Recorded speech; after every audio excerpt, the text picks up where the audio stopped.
Your Excellency, dear ladies and gentlemen from Kwale, dear project team, religious leaders, youth leaders, partners, ladies and gentlemen, good morning.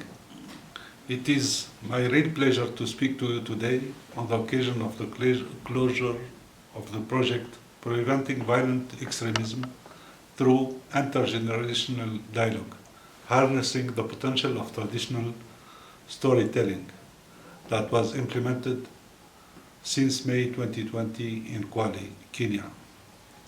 Kindly accept my sincere apology for not being with you in person, but the ongoing pandemic is still imposing travel restriction on all of us. As acting director of the CIDO, the Citizen and Diaspora Organization Directorate of the EU Commission, I was delighted to learn about the exciting outcome of the project, which was commissioned by the EU Commission and financed by the US State Department as part of the Regional Africa Cross-Border Messaging Program. This program aims to promote critical thinking among communities about the threat of violent extremism and strengthen local understanding of radicalization in ungoverned spaces and border area in East Africa. The project in Kwale was developed by two iDovers, as we call them. As you all certainly aware, the Interfaith Dialogue on Violent Extremism, iDove, was formed in 2017 by the African Union Commission, CIDO, and in partnership with the GIZ. iDove is an initiative that focuses on the soft power of religion and innovative youth-led approaches to prevent violent extremism. The iDove network brings together young leaders from Africa, Asia, and Europe to develop new PVA methods and tools in their society. Indeed, the EU Commission believes that for the prevention of violent extremism, we must look at our own roots, values, and tradition in order to learn from them.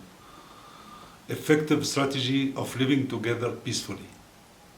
By using traditional storytelling and intergenerational dialogue, we rely on indigenous resources and knowledge that have guided the way of life in many communities along the Kenyan coast. However, traditions are not always good per se. They can lead to exclusion and further marginalization within communities if not carefully handled. I therefore welcome the approach adopted by the project, which entails an update of Mijikenda tradition to the needs of modern society.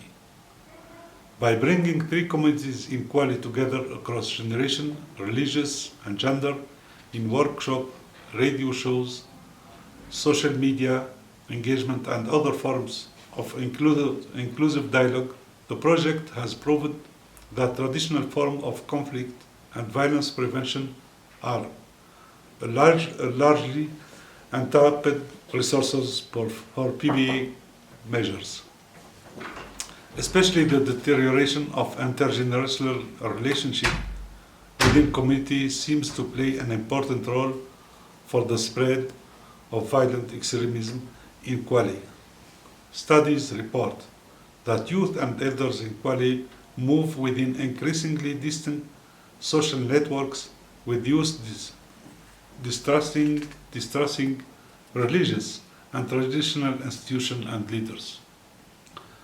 As this project illustrates, adapting traditional forms of intergenerational community dialogue to the needs of today's society can provide a meaningful source towards rebuilding social fabrics. When violent extremism threatens to tear apart communities, the response to it must overcome existing divides and rebuild trust.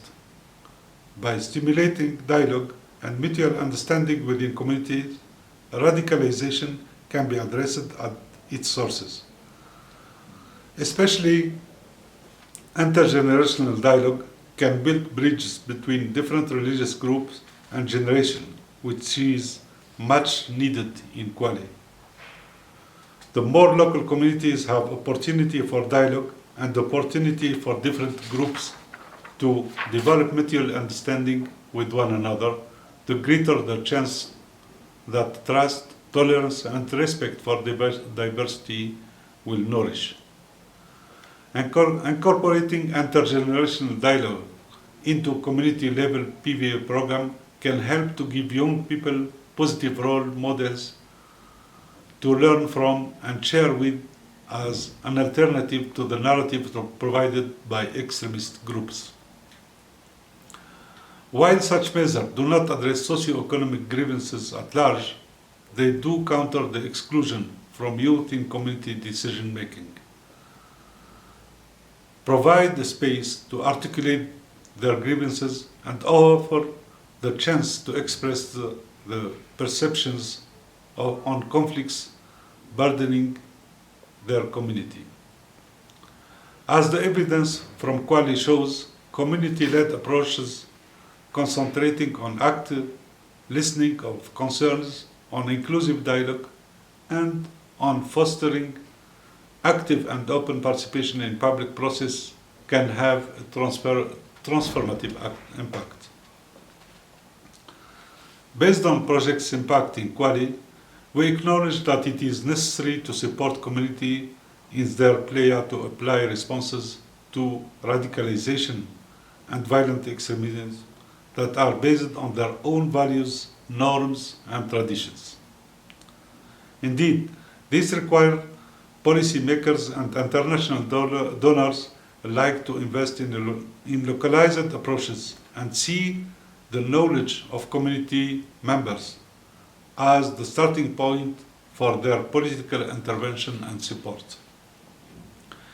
Let me express my gratitude to the entire project team that has worked very hard and under very difficult circumstances to realize this project during the pandemic, especially the local implementation partner for the project, Youth and Women for Peace and Sustainable Development, that has done a tremendous job.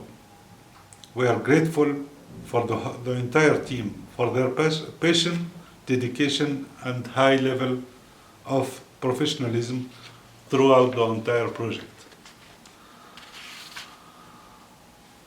Of course, the project would not be possible without the communities that have participated. Thank you so much for your curiosity to become part of this journey.